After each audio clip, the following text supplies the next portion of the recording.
মুখ্যমন্ত্রী ডাক্তার মানিক সাহা আজ আচমকা গান্ধীগ্রাম প্রাথমিক স্বাস্থ্য কেন্দ্র পরিদর্শন করেন। তিনি হাসপাতালগুলো স্বচ্ছ রাখার উপর জোর দিয়েছেন। মুখ্যমন্ত্রী বলেন, বড় হাসপাতালগুলোর পাশাপাশি পরিষেবা ও পরিকাঠামোগত উন্নয়নের মাধ্যমে চিকিৎসা পরিষেবাকে গ্রামীণ জনপদে সহজলভ্য করে তুলতে প্রাথমিক স্বাস্থ্য কেন্দ্রগুলোর প্রতি ক্রমাগত নজর দিচ্ছে রাজ্য সরকার।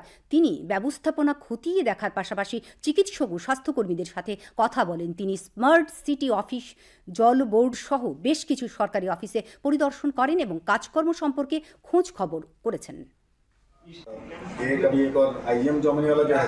অনেক জিনিস আমি দেখতে পেলাম, যে জায়গাগুলো গ্যাপ আছে সেগুলো যাতে পূরণ হয় তার জন্য আমি টেলিফোনিক্যালি আমি হেলথ সেক্রেটারিকে বললাম কী কী খামতিগুলো আছে সেগুলো অবশ্যই যেন দেখে। পরিষ্কার পরিচ্ছন্নতার উপর আমি জোর দিলাম।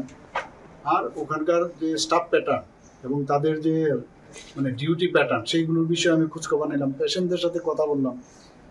তো কিছু ভালো কিছু খারাপ আছে, তো এই বিষয়ে আমি কথা বলেছি। তো এখান থেকে আজকে প্রথম আমি এখানে এলাম। স্মার্ট সিটির প্রকল্পগুলো আমি জানতাম কিন্তু অফিসে কোনোদিন আসে না।